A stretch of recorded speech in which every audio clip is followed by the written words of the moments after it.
Então, bom dia, né, a todos.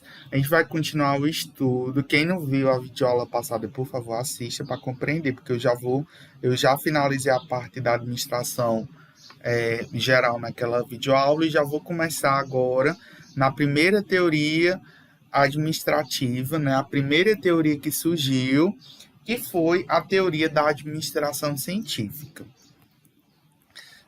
que faz parte da administração clássica. Então, assim, só para entender como é que essa teoria surgiu.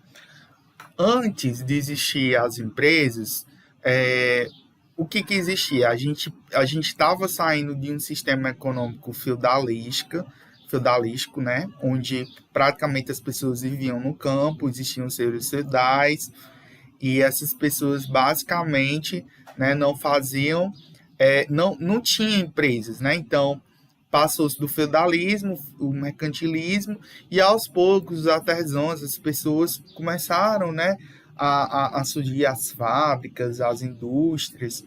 Só que não existia algo que pudesse dizer quais práticas eram certas ou erradas para gerir uma empresa ou para gerir pessoas. Tudo estava sendo criado naquela época, inclusive a questão do gerenciamento em si das grandes empresas, né, das empresas em si, né. Então não se tinha ideia de como é que você tratava um funcionário, como era que você remunerava um funcionário. Só sabia que existia muita gente naquela época desempregada, procurando emprego, até porque principalmente depois com a decorrência da evolução industrial, né, que muitas fábricas começaram a surgir e esse crescimento acelerado e desorganizado, devido também à demanda, né, por produtos e serviços daquela época, gerou a necessidade de organizar, né, as organizações como um todo, organizar as empresas como um todo, porque tudo estava uma bagunça, né? Tudo estava desorganizado, ninguém não tinha um modelo que mostrasse para dizer, ó, a eficiência, né? Sempre lembra na aula passada que nas aulas passadas que eu falei para vocês de eficiência, eficácia. Sim, eu lembro. O que é eficiência e o que é eficácia? Eficiência é quando você faz de tudo sempre, tipo assim, faz tudo de uma forma melhor em um curto período de tempo e você chega ao resultado. E a eficácia é o resultado em si. Exatamente, exatamente isso.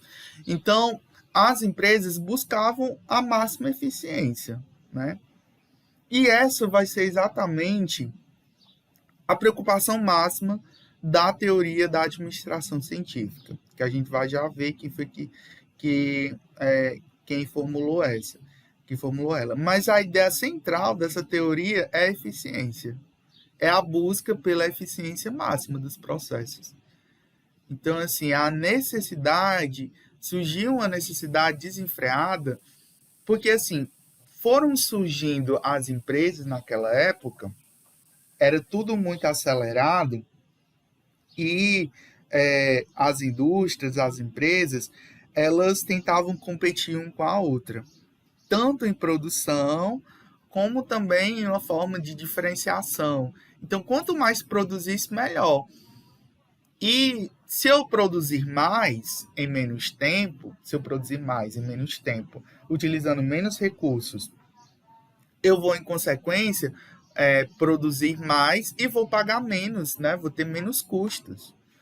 Então, assim, isso era uma preocupação. Como fazer isso, né? Como tornar as coisas mais eficientes, mais rápidas, né? Essa era a preocupação dos gestores. Eles não sabiam como aumentar essa eficiência, como tornar os processos mais rápidos, mais enxutos, né? Esse foi o que da questão, a preocupação central daquela época, né? Que é também uma preocupação atual. Até hoje, para vocês terem ideia, essa foi a primeira teoria da administração, a teoria da administração científica. E ela é utilizada até hoje. É uma das teorias mais importantes, porque esse problema da eficiência, ele permeia até hoje todas as empresas, que é exatamente ser mais eficiente, para gerar menos custo, para gerar mais lucro, que é um dos maiores objetivos da empresa, ter lucro. E para eu ter lucro, eu tenho que ser eficiente, eu tenho que produzir mais, eu tenho que gastar menos tempo, menos recursos. Então, essa questão da eficiência ainda é uma preocupação até hoje, né? Então, muito do que é proposto por essa teoria, a gente ainda vê hoje na maioria das empresas, se não em todas, né? Então, a gente vai compreender o que seria realmente a administração científica. Para vocês compreenderem e eu explicar melhor, eu vou... cadê o negócio? Peraí. A questão central gerada por Taylor era a questão de aumento, né, da eficiência, como eu havia dizendo. Só que, além de aumentar a eficiência, também tinha uma questão também central na época, que era a questão da satisfação do trabalhador. Porque com o desenvolvimento das empresas, acabou que tinha muita gente desempregada, tinha muita gente que trabalhava muito tempo, né, principalmente logo no começo da Revolução Industrial. A carga horária de trabalho era cerca de 16 horas por dia. Então, assim, quando a administração científica foi implementada, reduziu-se essa carga horária de trabalho, porque em vez de você trabalhar 16 horas fazendo um trabalho metódico, muitas vezes metódico, e muitas vezes que não era científico, nas palavras de Taylor, né, não era cientificamente correto, né, porque não utilizava exatamente os preceitos da administração científica, que é você ter a divisão do trabalho, não era dividido, o trabalho é um dos principais conceitos da administração científica, vai ser exatamente isso, você dividir o trabalho em partes pequenas justamente para o trabalho ser mais rápido, você organizar, calcular a questão dos tempos e movimentos. No vídeo ele dá até um exemplo do predeiro, né? Que o predeiro passou a produzir mais quando os materiais estavam próximos dele, em vez dele abaixar toda vida que fosse pegar um novo tijolo, né, para subir a parede. Então, assim, depois que esses preceitos de organização de tempos e movimentos, da divisão do trabalho, tudo isso foi implementado, passou-se a ter um aumento gigantesco da produção e, em consequência, um aumento gigantesco do lucro das empresas, né? E com isso, pela empresa ter aumentado os lucros, Taylor, né, que era o teórico da época, ele repassava uma parte do lucro que a empresa tinha por funcionário. Só que isso causou um problema tão grande que a gente vai discutir já. Mas por enquanto vamos só acompanhar aqui esses termos, né? Então a abordagem básica da administração científica é as tarefas. Então, assim, o que Taylor realmente trazia era a preocupação com as tarefas, aplicando métodos e ciência, né, da administração a fim de alavancar a eficiência industrial. Esses métodos de Taylor era basicamente observação e quantificação. Então, assim, a administração científica, a gente até diz, entre aspas, científica, porque a gente sabe que a ciência é muito mais exigente do que o que Taylor propunha na época, né? Porque o que ele colocava não era nada mais do que, enfim, do que um estudo empírico, né? Não era ciência. Ele formulou a teoria dele basicamente com observação. Ele observava como as coisas eram feitas, o trabalho era feito, e aí ele quantificava, observava e quantificava. Para um funcionário apertar um parafuso, ele demora tantos segundos. Se ele fizer isso, ele demora menos. Se ele for para fazer, se a gente dividir esse trabalho, já gera menos. Então, assim, eles observavam e quantificavam, era observação e quantificação do, do, dos, dos movimentos, né? Então, Taylor, ele criou essa teoria basicamente só observando. Então, essa teoria ela foi iniciada a partir do início do século XX, né? Como já falei, pelo engenheiro. Então, Taylor, ele tinha formação acadêmica em engenharia, então, e é considerado, né, um dos pais antigos da administração clássica. E a preocupação dele, foi eliminar o fantasma do desperdício e as perdas sofridas pelas indústrias e elevar os níveis de produtividade por meio da aplicação de métodos e técnicas da engenharia industrial. Aí nós temos os momentos da administração científica. Aí o primeiro problema, né? O primeiro problema que no vídeo até mostra a questão do problema dos salários dos funcionários, porque gerou uma polêmica danada na época, né?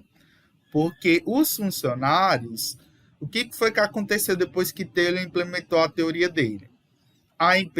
As empresas começaram a produzir mais, a empresa se tinha um lucro de 100%, aumentou para 300%, aumentou exorbitantemente, mas, em consequência, o salário, o funcionário que recebeu o salário só aumentou um terço, bem pouco, né?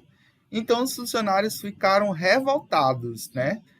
Porque o que acontecia? A teoria de Taylor não ficou só na empresa lá que Taylor trabalhava, ele difundiu as ideias dele num livro.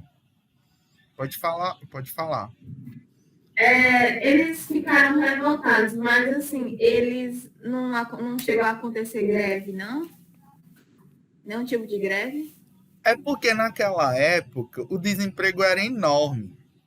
Então, assim, os trabalhadores, logo no início da Revolução Industrial, né, que é exatamente essa época de Taylor, era o seguinte: se tu não quer, tem 100, 200 querendo tua vaga.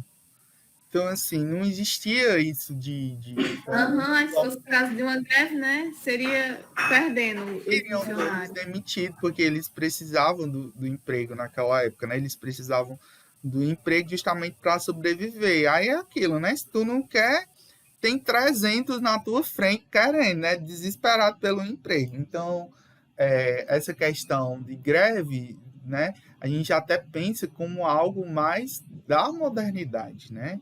Não tão da modernidade, porque já vai surgir um pouquinho depois, né? Principalmente depois que foi lançada outra teoria administrativa, que é a teoria das relações humanas, que a gente vai estudar em aulas futuras, né? Que aí a gente já vai ter uma preocupação maior com o trabalhador. Mas nesse momento, os trabalhadores eram considerados como máquinas. Simplesmente como máquinas. Se a gente for olhar a visão do homem para a administração científica, o homem é considerado exclusivamente como uma máquina que vai estar lá para gerar lucro para a empresa, né? Trabalhar para gerar lucro para a empresa, e que exclusivamente, o único incentivo para ele, né? Até a visão, né? Se a gente for falar da visão de homem da administração científica, é a visão do homem econômico. É a visão de que as pessoas, os trabalhadores, eles são incentivados exclusivamente pelo salário. Então, se eles... eu estou lá na empresa, é para receber o salário. É lógico que hoje em dia, principalmente hoje em dia, é uma preocupação, né? Ninguém trabalha de graça, né? Só que hoje em dia as pessoas não buscam só o salário, né? A gente busca outras coisas, né? Busca trabalhar numa empresa que você se sinta bem, que você se sinta reconhecido, que você, enfim, né? Que você se sinta realizado pelo trabalho que você está desempenhando. Só que naquela época, como as pessoas eram a gente tem que olhar tudo pelo contexto da época. Naquela época, as pessoas estavam desempregadas, então o maior incentivo que elas tinham era o salário, porque elas dependiam daquele dinheiro para sobreviver. Então, assim, Na cabeça das pessoas, o único incentivo dela, eu estou trabalhando é pelo dinheiro. Estou trabalhando pelo dinheiro. O único incentivo, né, para a administração científica, a única preocupação dos trabalhadores, se eles recebessem um bom salário, eles estavam totalmente satisfeitos, independentemente da carga horária de trabalho, das condições de trabalho, de direito trabalhista, enfim. Eles recebendo um salário, sendo um salário razoavelmente justo, para eles era só o que importava. Né? Então, para a administração científica. Então, o plano de Taylor. O que foi que Taylor propôs? Ele apresentou um sistema de pagamento por peça. Ou seja, ele apresentou um pagamento para os funcionários de forma de produção. Então, assim, se você produzisse mais peças, você ganharia mais. O seu salário iria aumentar mais, né? Porque você iria ganhar de acordo com a produtividade. Olha a ideia de Taylor. Vocês percebem alguma semelhança com as lojas atuais, né? Hoje em dia, muitas lojas ainda trabalham dessa forma, principalmente com vendas. Se vender mais, tem a comissão, né? Vejam aí, ó, que isso vem desde o início do século XX, né? Vem desde a primeira teoria de Taylor. Trabalhar por sistema de pagamento por peça. Porque pensa, se é por pagamento geral, tanto faz o funcionário fabricar uma peça ou fabricar 10 ou 100 ou 1000, ele vai ganhar o mesmo salário, então ele não vai estar preocupado, ele não ganha por produção. Então, tanto faz. Se fosse antigamente, né? Antigamente, que era antes dele implementar, era o salário por semana ou por mês, enfim. Se produzisse uma peça, 10 peças, 100 peças ou 1000 peças, ele ganha a mesma coisa. Então, o trabalhador não ia se esforçar para trabalhar mais. Olha a ideia de Taylor. Aí, depois que ele implementou esse sistema de pagamento, aí, como a visão de Taylor era que os funcionários eram única e exclusivamente, a visão deles, eram incentivados apenas pelo salário, então o que foi que aconteceu?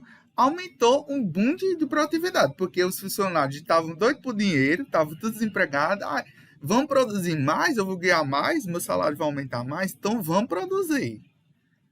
Né? Começou a produzir, né? De um jeito que aumentou a produtividade, em consequência, o lucro das empresas enormemente, né? Só que esse efeito fez com que o trabalhador acreditasse que o esforço dele só beneficiaria o patrão. Porque enquanto que ele ganhava um pouquinho a mais, a empresa ganhava muito. E na visão de Taylor, isso era justo. Por quê? Porque para Taylor, a visão dele era de que o trabalhador estaria ganhando mais, porque com ele produzindo mais, ele estaria ganhando mais, e estava, em consequência, reduzindo o seu esforço. Porque em vez de ele fazer tantos movimentos X, em vez de ele fazer 2 vezes o movimento, ele só está fazendo uma vez. Né? Então, ele diminuiu o esforço, então, de certa forma, diminuiu o esforço do trabalho dele. Então, é como se Taylor pensasse, eles estão trabalhando, de certa forma, menos e ganhando mais. Então, para Taylor, a equação de Taylor era perfeita, né? E aí? Eu sei que eu estou falando demais. E aí, o que vocês acham? Estão achando? Vocês acham que isso é correto? O que vocês acharam aí? Eu acho que não é correto, porque ele achava que por diminuir a movimentação, como dos tijolos, só 1/3 e a pessoa ter que ganhar também só 1/3, tá entendendo? Eu acho errado, porque a força de trabalho era bem maior. Eles produziam mais, a empresa estava ganhando muito. Eu também achei uma certa vergonha da parte dele, viu? Desproporcional, né? Desproporcional. E para a empresa, olhando pela visão da empresa? Não, ele estava bem Pô, filho, pela visão da empresa, estamos lucrando, deixa eles lá se ferrar. Pois é, né? E como é que vocês veem isso? Vocês acham que mudou muita coisa de Taylor para cá? Assim, talvez. Talvez porque Pouca. Eu acho que melhorou mais por causa. Pode falar, Guilherme. Por causa dos benefícios que a gente tá cobrando agora. Benefício de saúde, benefício de transporte, benefício não sei o quê, não sei o quê, não sei o quê. Além de ter a as questão- máquinas hoje em dia para a ajudar no questão nosso dos trabalho e direitos. reduzir.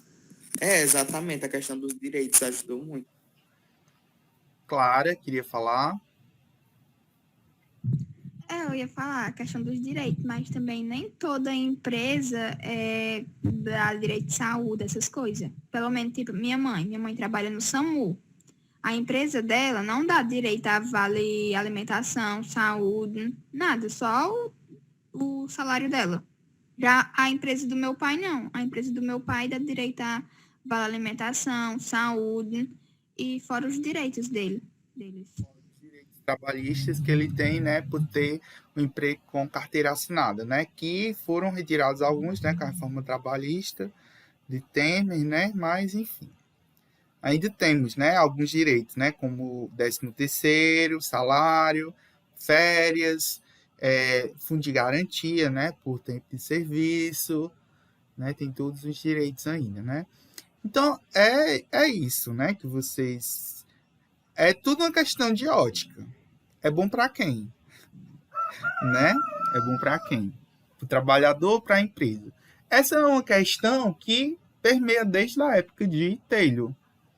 Unir a produtividade e o lucro da empresa com a satisfação do trabalhador. Essa é a preocupação geral de todas as teorias administrativas. Tentar conciliar essa... Pode falar. Eu não sei se foi o senhor, se foi Cintia que falou, que era para a gente trabalhar com administração, tanto por técnico, tanto por humanização, sabe? A gente vê o lado do outro, entre essas coisas, né? Mas ainda quando a gente for fazer uma mudança tão grande como aconteceu essa daí da administração científica.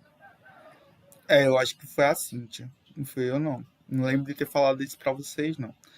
Então, essa é a questão central de todas as teorias administrativas. Balizar essa equação, né? Balizar essa equação de forma que a gente aumente a produtividade, em consequência o lucro da empresa, e aumentar a satisfação do trabalhador, para que ele se sinta satisfeito, se sinta justo, remunerado justo, né, de acordo com o seu esforço. Essa é a preocupação geral de todas as teorias da administração. É lógico que vão se preocupar com outras coisas, mas essa é uma questão fundamental, né? E vamos lá, né? Então, só continuando o trabalho de Taylor, porque além de apresentar esse trabalho por PES, foi que ele fez. Ele pensou algo muito inteligente para a época, que foi até adotado por um grande produtor da época de carros, que foi o Ford, que a gente vai estudar na próxima aula. Vocês já devem ter escutado a palavra Ford, ou já devem ter falado em Fordismos. Se não viram, ainda vão ouvir falar muito disso nas aulas de filosofia. Taylorismo, Fordismo. Vocês vão ouvir falar ainda disso aqui, vocês vão dizer, bem que pé disso, que nós ia ver. Vocês vão ver que a administração, ela vai permear as ciências sociais, por mais que não fale. Isso aí veio da administração, mas veio. Tá certo? Taylor, Ford, Weber, tudo era da administração, né? É lógico que eles eram outras coisas, né? Sociólogos e tal, né? Mas deram suas contribuições para o campo da administração. Então, Ford foi inteligentíssimo, porque ele implementou as ideias de Taylor na fábrica dele. Porque o que acontecia antes?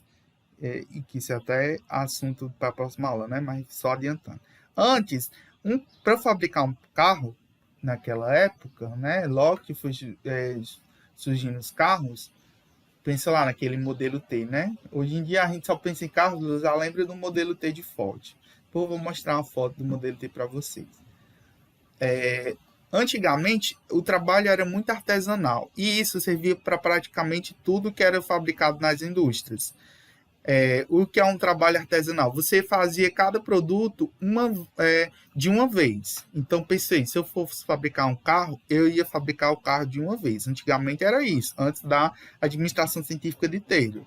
Você fabricava cada peça, cada produto de uma vez só. Montava de uma vez só.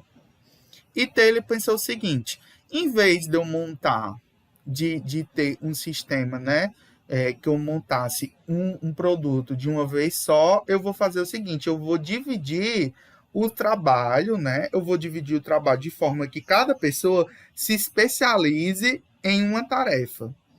Então, por exemplo, se uma pessoa tinha a tarefa lá para montar uma determinada peça, um parafuso, ele se acostumava com aquela especialização, de forma que ele só fazia aquilo, e por só fazer aquele trabalho, ele já tinha uma eficiência maior, porque ele já sabia como fazer, então ele já produzia mais rápido. Então já unia já duas coisas. Unia que o conhecimento daquele trabalhador, porque ele já sabia fazer como fazer aquilo, então ele já sabia o jeito, os modos de fazer, como encaixar, diferente de outra pessoa que fosse pegar, né, ia demorar, porque até ele saber onde encaixar o parafuso do jeito que já diminuiria um tempo. Então, essa ideia de Taylor de especializar o trabalho de forma que cada coisa se encaixasse do jeito certo e cada pessoa já soubesse como fazer, foi uma revolução, porque aumentou, isso unido ao sistema de pagamento por peça, aumentou a produtividade lá em cima, né? E aí, além de dividir, Taylor inventou a questão dos tempos e movimentos. Eu até falei na primeira aula, alguém já assistiu o filme Tempos Modernos? Eu vou deixar para vocês assistirem esse filme, eu esqueci de mandar o link. Tempos Modernos, de Charlie Chaplin. Já ouviram falar desse filme? É o que ele entra dentro da máquina? Isso mesmo. Isso mesmo. Eu vou passar para vocês o link. Na fábrica, né? Eu acho que eu já assisti toda essa parte que ele entra dentro da fábrica.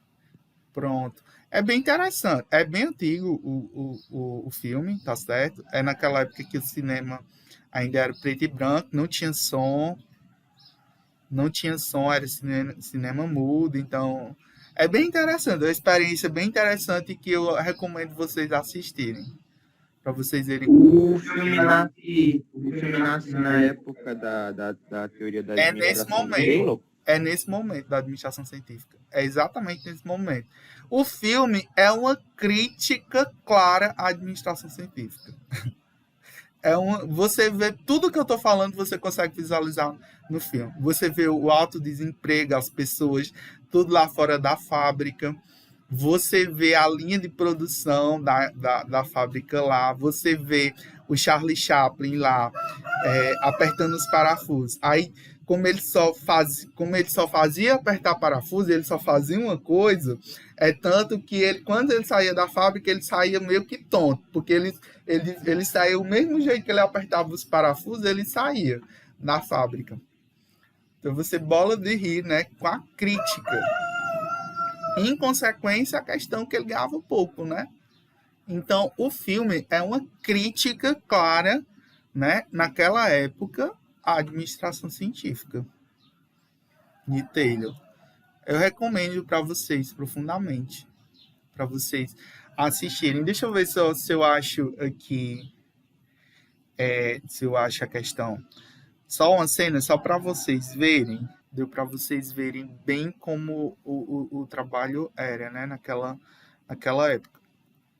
Então, assim, as ideias centrais que a gente pode tirar da administração científica.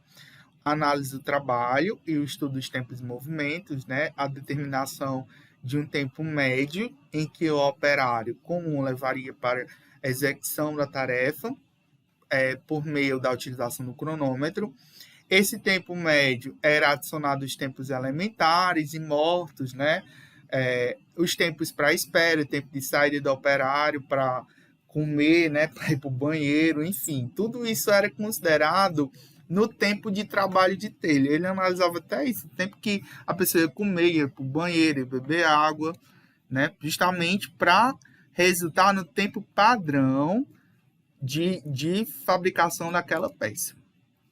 Com isso, padronizava-se o método de trabalho, então era um trabalho padronizado, e o tempo destinado à sua execução. A Gilbert, né, foi uma das primeiras fábricas a introduzir o estudo de tempos e movimentos para a racionalização do trabalho. Para ter sucesso, o trabalhador precisaria conhecer o seu ofício, ser rápido, né, e fazer o mínimo de movimentos para alcançar o resultado desejado. Concluiu que todo o trabalho manual ele pode ser reduzido a movimentos elementares, ou seja, os movimentos necessários à execução de qualquer tarefa. E aí, um exemplo de uma tarefa, né, com os movimentos elementares, né, para aquela tarefa em si. Então, um exemplo, né, a tarefa de colocar parafusos representava 6 movimentos elementares. Pegar o parafuso, transportá-lo até a peça, posicioná-lo, pegar e transportar a chave de fenda até o parafuso, utilizá-la e depois você posicioná-la na posição anterior para que você pegue outra peça. Então, assim, era basicamente isso. Eles estudavam, através da mensuração e da observação, cada movimento, né, que cada produtor fazia, né, para que isso gerasse uma maior eficiência na produção. Isso pode parecer, mas aqui a gente pode ver isso na nossa realidade. Isso é utilizado até hoje em dia. Eu, recentemente, porque a gente não tem como fazer visita técnica, mas, por exemplo, tem uma empresa que a gente tem estagiário, que é a Tigoline. Acho que vocês já ouviram falar na Tigoline daqui do ICOL, né? Que é uma fábrica que fabrica bolsas e tal. Lá na Tigoline, eles utilizam essa ideia da cronometragem dos tempos. Você tem lá um cronômetro na frente lá da produção e eles cronometram o tempo de que cada funcionário demora para fazer uma bolsa, né? Tem uma pessoa lá, um funcionário que fica lá vigiando cada funcionário e vê o tempo que cada funcionário demora para costurar, porque um funcionário, enquanto um costura uma parte da bolsa, outro já costura o zíper e tal, eles utilizam a ideia de especialização do trabalho e, além disso, né, a questão do tempo de movimento. Então, tem um cronômetro lá, né, exatamente para tudo. Lá tudo é cronometrado. O tempo do lanche, né, tem uma sirene para a hora do lanche. É bem interessante, né? Se a gente pudesse fazer uma visita técnica um dia, ia levar vocês para lá, que era interessante só para vocês verem essa ideia, né? Outra visita técnica interessante, que eu até levei turmas passadas, foi para Cajuína. A gente viu a fábrica lá, a gente dá para ver a esteira de produção e você consegue ver passo a passo como é que o refrigerante é fabricado, desde a formulação da fórmula em si, ou que a gente vê o caju, né, da cajuína, vê o açúcar se transformando, aí vê as garrafas PET, vê o rolo, vê a garrafa PET, ela fica, não sei se vocês já viram, que a garrafa PET, antes dela ser soprada, ela parece um tubo de ensaio. Aí tem uma máquina lá que sopra a garrafa PET para ela ficar grande. Aí tem funcionários que ficam só no controle de qualidade, vai te passando uma esteira com todas as garrafas de cajuína, né? Aí fica um funcionário junto com o outro, né? Aí tem uma lâmpada que fica entre as duas cajuínas, né? Entre a cajuína, para justamente eles verem, né? Cada um, para ver se não caiu nada dentro da garrafa, para ver se não tem nenhum corpo estranho dentro daquela garrafa, né? O controle de qualidade, ele vai passando. E aí, aqueles funcionários que estão naquela função, eles só ficam 30 minutos. Aí, em 30 minutos, fica revezando justamente porque ele está fazendo só uma coisa, né? Só observando, e aí perde a atenção, né? Essa questão do controle de qualidade. Aí, de 30 minutos, vai mudando, né? As pessoas vão rotacionando as funções. Então, é bem interessante a gente ver que essas ideias da administração científica, elas são adotadas até hoje, né? A gente pensar, a primeira teoria não utilizada. Não, ela é uma das teorias que é mais utilizada até hoje. justamente porque Taylor ele foi um gênio. Taylor foi um gênio, né? Até da época dele até hoje. Ele pode ser considerado um gênio porque ele pensou numa coisa que ninguém tinha pensado naquela época. Ele foi o primeiro a pensar, né? Pensar isso de dividir o trabalho, de você pensar o tempo que cada peça pode parecer até uma coisa lógica para vocês, mas naquela época não era, né? E ele revolucionou porque ele escreveu um livro, né? O livro Princípios de Administração Científica. Esse livro foi antigamente, né? O livro é igual a filme de Netflix hoje, né? Todo mundo quer assistir, né? No caso, o livro, todo mundo queria conhecer como era a teoria da administração científica de Taylor.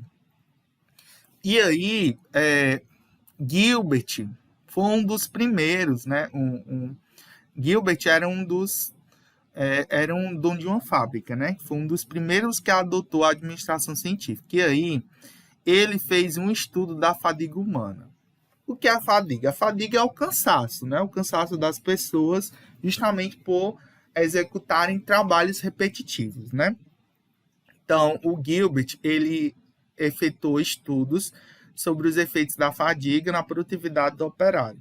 E ele verificou que a fadiga predispõe o trabalhador para a diminuição da produtividade e qualidade do trabalho, né? Além da perda de tempo, aumento da rotatividade pessoal.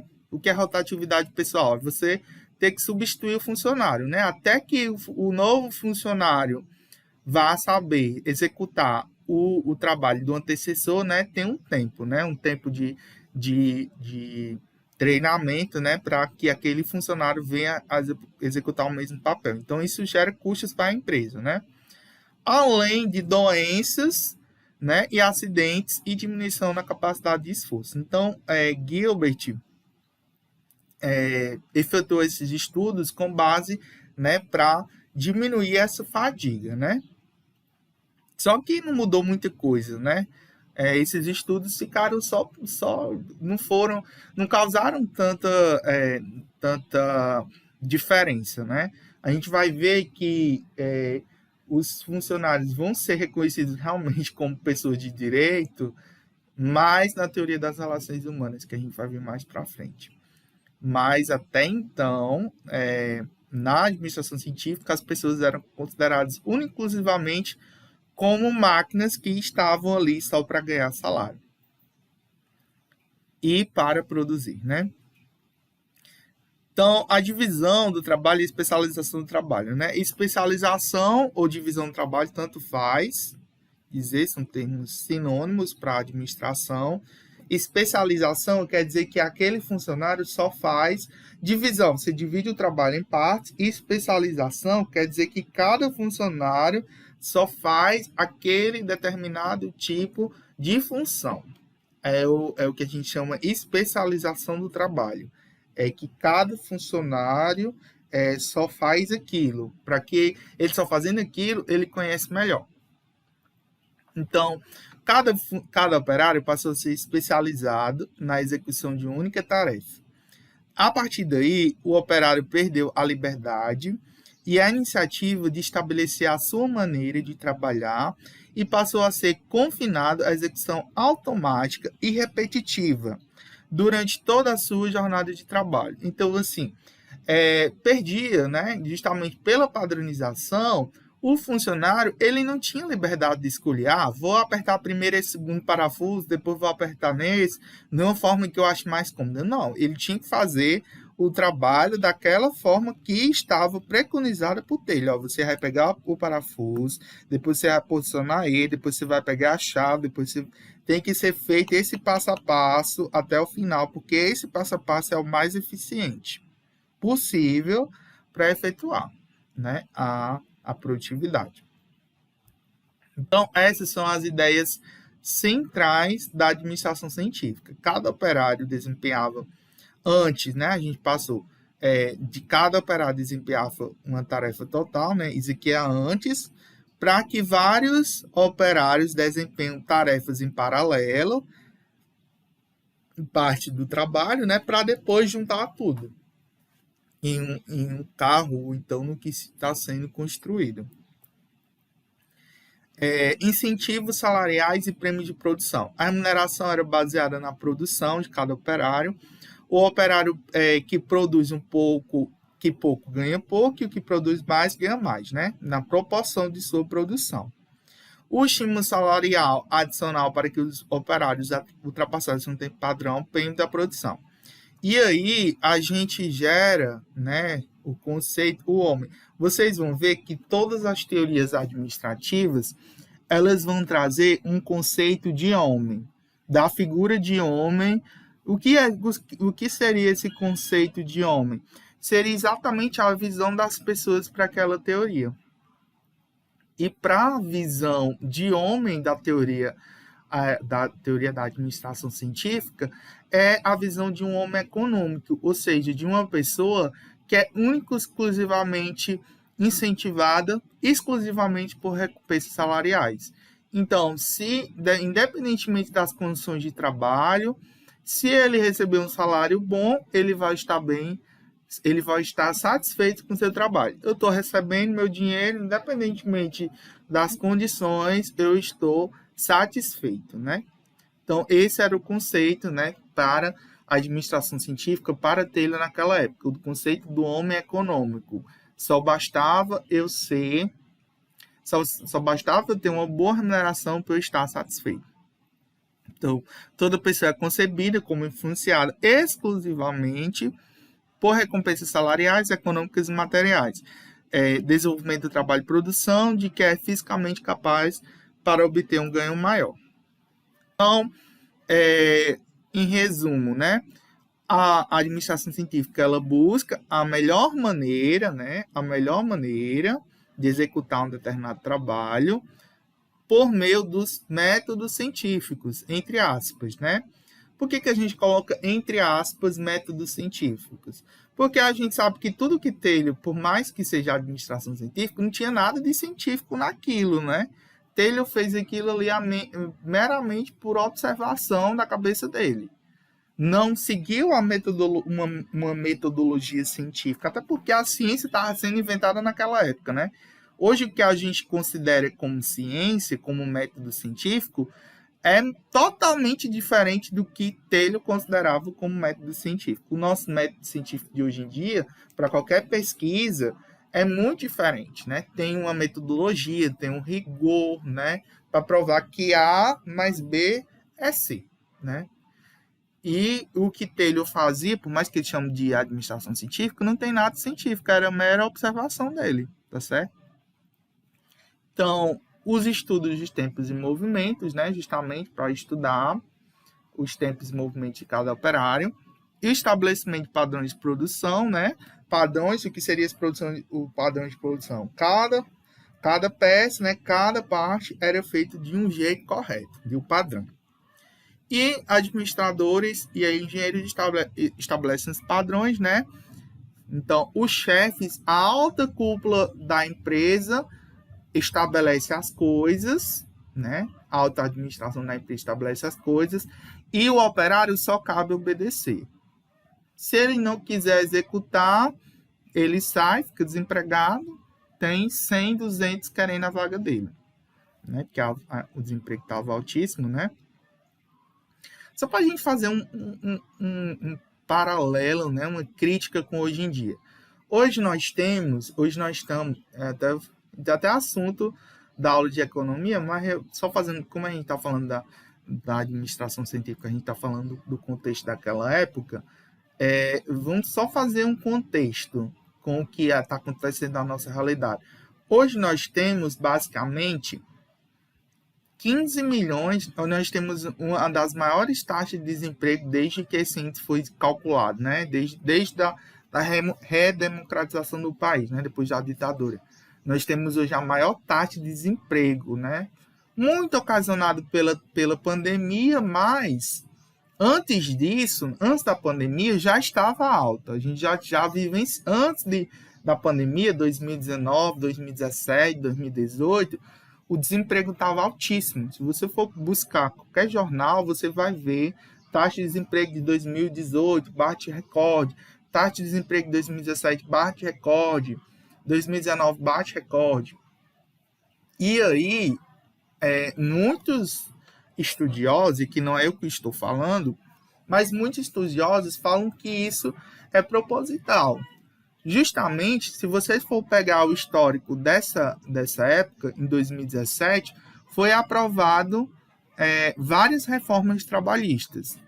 Reformas trabalhistas que tiraram a questão dos direitos, né, em alguns direitos, que estabeleceram salário por hora, tiraram a questão de hora extra, o cálculo de hora extra, mudaram um bocado de coisa, colocaram a questão do trabalho intermitente, aprovaram a terceirização ilimitada do trabalho, então precarizaram os direitos e as condições trabalhistas, justamente para que, com um alto número de desempregados, as empresas pudessem dizer, tem o trabalho desse jeito, desse jeito, desse jeito. Tu quer?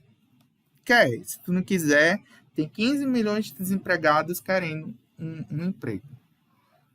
Então, a gente pode até fazer um paralelo, né? De antes daquela época com que a gente vivencia hoje em dia. Não mudou muita coisa, não. Tá certo? Não mudou tanta coisa, não. A Isa quer o vídeo, né? E aí, aqui já é a abordagem clássica. No outro slide, vai mostrar as críticas, só para finalizar a aula.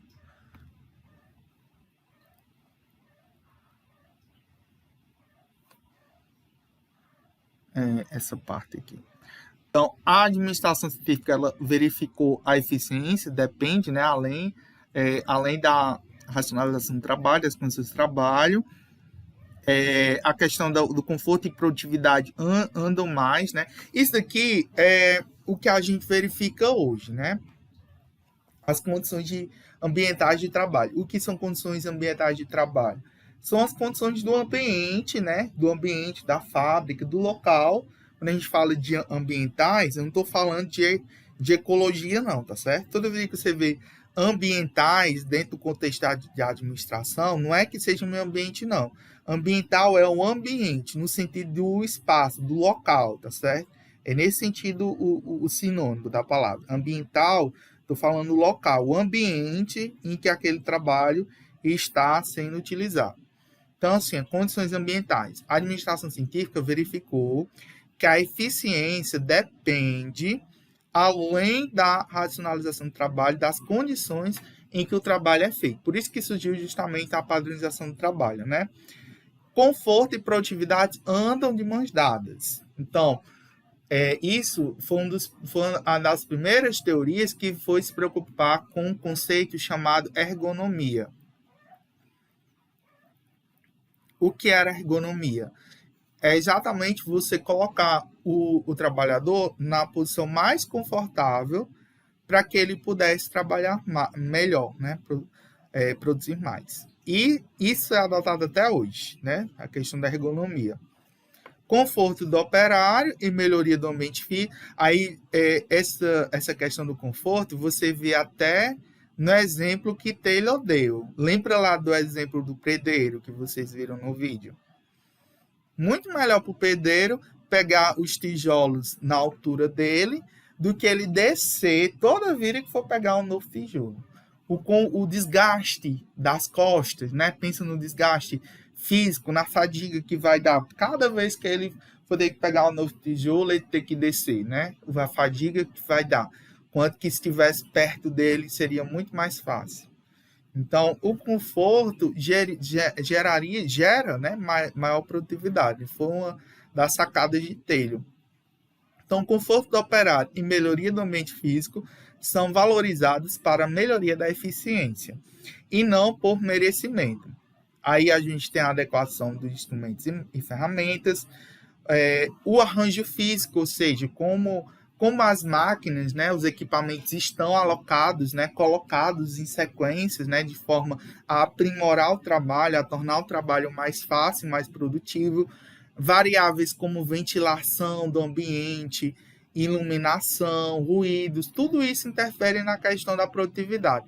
Inclusive, a gente vai ver até isso daqui lá na teoria das relações humanas. O quanto que essas outras variáveis influenciam na questão do conforto e bem-estar, da satisfação do trabalhador e, em consequência, na produtividade e eficiência, né?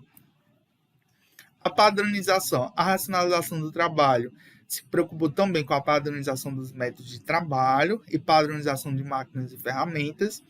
A padronização reduz a variabilidade do processo produtivo. Junto com a especialização do trabalho, a padronização também foi responsável pelo conceito, né, da linha de montagem, né, que até então não existia, né? Foi Taylor que criou praticamente a linha de montagem. Aliado a tudo isso, a gente tem a supervisão funcional. O que seria a supervisão funcional? Você vê até lá no filme do Charlie Chaplin, que eu mostrei para vocês.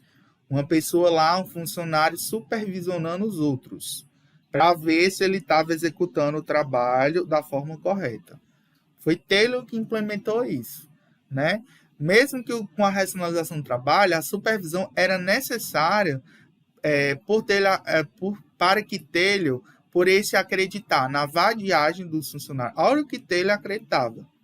Acreditava que os funcionários eram vadios, então eles perdiam muito tempo para beber água, para estar conversando, né? Isso era válido para Taylor, né? Eu estou dizendo para Taylor, né? Sempre, não é a minha visão pessoal.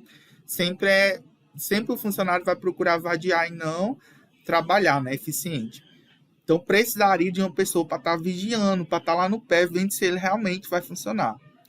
E a não capacidade de pensar nos operários. Taylor também pensava que os operários eram máquinas e eles não pensavam por si só. Então, tinha que ter uma pessoa lá racionalmente, uma pessoa que realmente conhecia das coisas, para estar lá supervisionando e para colocar ele. Você vê bem isso lá no filme, lá de Charlie Chaplin. Tempos modernos, né? Então, era necessário, isso existe até hoje, tá certo? Não é isso? Você vai ver sempre supervisores de fábrica, você vai ver. Você for em qualquer fábrica, você vai ver lá a figura do supervisor, da supervisão funcional. Tanto no nível de fábrica, como qualquer outra empresa, você tem isso. Não é uma coisa que malvados. Não, isso existe até hoje, né? É comum nas empresas, né? Vocês comecem a partir de agora a ver pela ótica da empresa. Não pela ótica, não só tem que ver pela ótica do funcionário, mas também tem que olhar pela ótica da empresa. Era necessário existir um supervisor para cada área de especialização do operário. E aí uma crítica muito grande era que o operário, por existia um supervisor para cada tarefa, para cada área, poderia existir mais de um supervisor para cada operário. Aí o funcionário ficava, isso é até um erro quando você fala em administração, porque o funcionário fica sem saber a quem se reportar. E se os supervisores tiverem de ideias diferentes? Se um supervisor A diz uma coisa e o outro diz outra. E aí, para onde é que vai? Né? A quem eu devo obedecer? Então, na administração, sempre a gente considera que cada funcionário, cada pessoa tinha a única pessoa a quem se reportar, justamente para não ter essa ambiguidade, né? Esse conflito de ideias, né?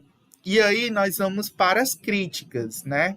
As críticas, os pontos críticos, os pontos desfavoráveis da administração científica. Todas as teorias têm seus pontos positivos e críticos, pontos positivos e pontos negativos. Todas as teorias da administração, até as mais recentes, todas têm seus pontos positivos e as críticas. Vamos ver as críticas da administração científica. A primeira, o mecanicismo. O que era um mecanicismo? As pessoas eram consideradas, a visão das pessoas eram consideradas única e exclusivamente como máquinas. As pessoas estavam lá para produzir. A administração científica até se preocupava com a questão dos salários, né? Em oferecer melhores condições, na questão da ergonomia e tal, mas o interesse por trás disso era produzir, era eficiência, não era o objetivo principal de Taylor se preocupar se o funcionário estava gostando daquele trabalho. Ele, tanto satisfeito com o salário dele, para ele bastava. Super especialização do trabalho. o que é a superespecialização? Cada operário só fazia uma única tarefa. Só apertava o parafuso e ele só fazia aquilo o dia todo. Isso é ruim, porque gera monotonia, gera LER, né? Não sei se vocês já ouviram falar, LER. Lesão por esforço repetitivo, uma doença ocupacional, gerada justamente por um funcionário fazer o mesmo trabalho. É por isso, pode falar. Esses trabalhos, assim, mais apertar parafuso, essas coisas, geravam muito isso no pulso, né? Geravam LER muito no pulso. Exatamente, né? E gera até hoje, né? Muitos funcionários sofrem de LER, né? De lesão por esforço repetitivo, justamente por só fazer aquela função. Isso é uma crítica, né? Justamente é necessário ter uma rotatividade, assim como eu falei para vocês lá da Cajuína. Lá eu dei o exemplo lá da Cajuína, que você tem a esteira, né, do controle de qualidade. Tem os funcionários, não tem aquelas garrafas. É bem interessante, se um dia eu puder levar vocês, lá não tem aquelas garrafas de vidro, não sei se você já, aquelas de 600, não sei se você já beberam da Cajuína de 600.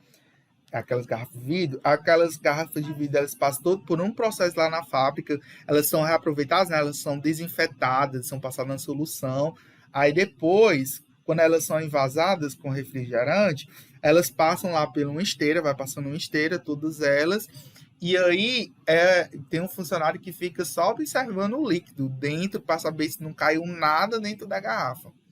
E a cada 30 minutos é trocado aquele funcionário justamente para ele não ter aquele esforço, né? Justamente para ele não perder aquela qualidade. Porque você vai estar olhando a mesma coisa, pode ser que ele perca, né?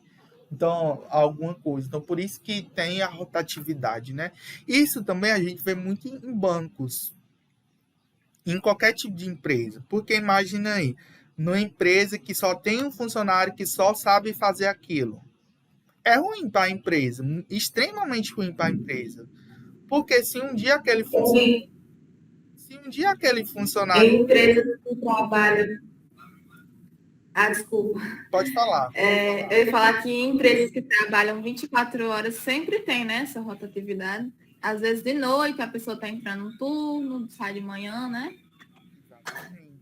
Justamente porque você não pode ter um funcionário só especialista naquilo. E se o funcionário adoecer, acontecer só alguma coisa, mesmo que você tenha um funcionário que faça aquilo de manhã, um funcionário que faça aquilo de tarde, um funcionário que aquele hoje. E se o funcionário do turno noturno que só fazia aquilo adoecer? Aí o trabalho vai ficar parado, porque ninguém sabe fazer o trabalho dele.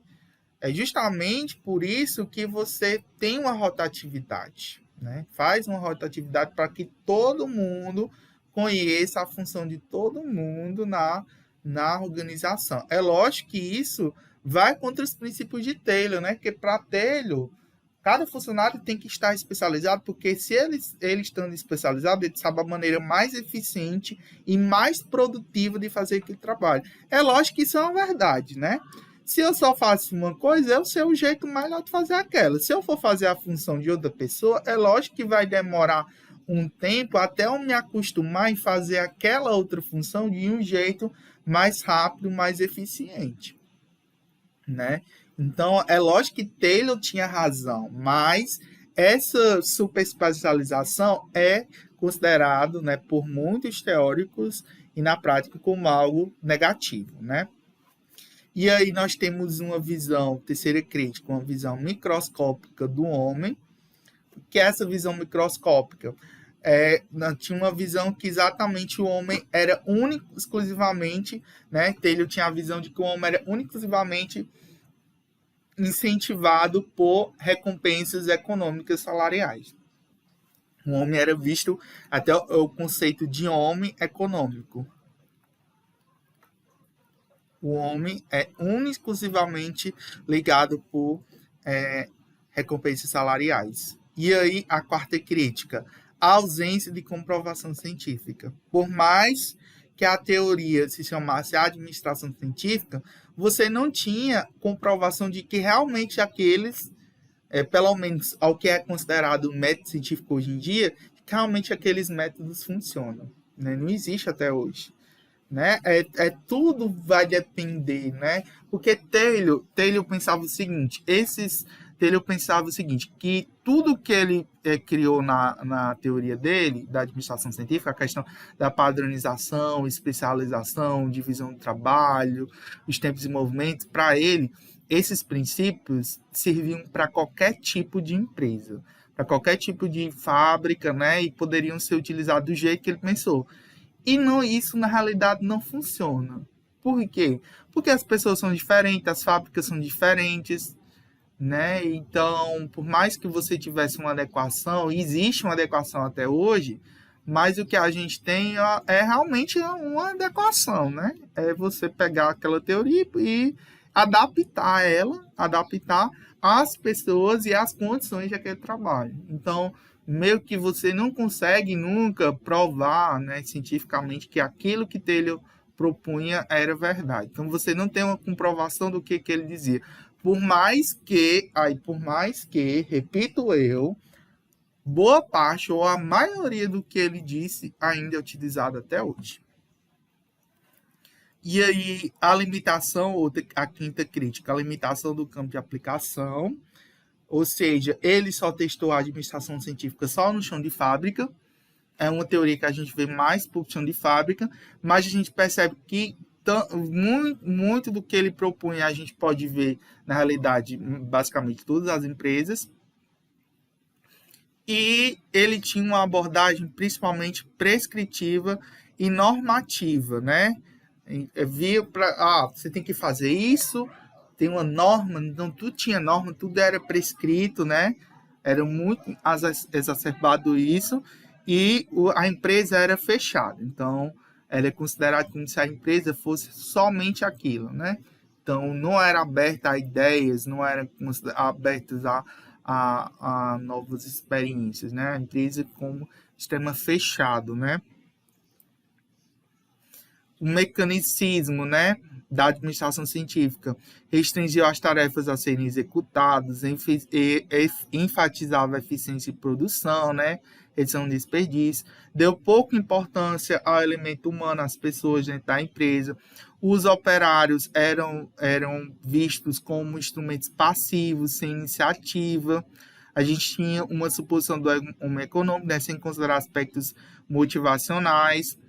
Existe uma desumanização do trabalho industrial, então é tanto que hoje em dia muitos funcionários foram substituídos por máquinas, né? Porque até então era um trabalho tão repetitivo que muitos dos funcionários perderam trabalho em grandes fábricas para os robôs, né? Pelas máquinas em si, né? A questão da teoria da máquina. Aí ele vai explicar cada um, né? Ele explicou cada um dos 6 tópicos desses daqui, aí ele vai ter os pontos de cada um. E aí, na próxima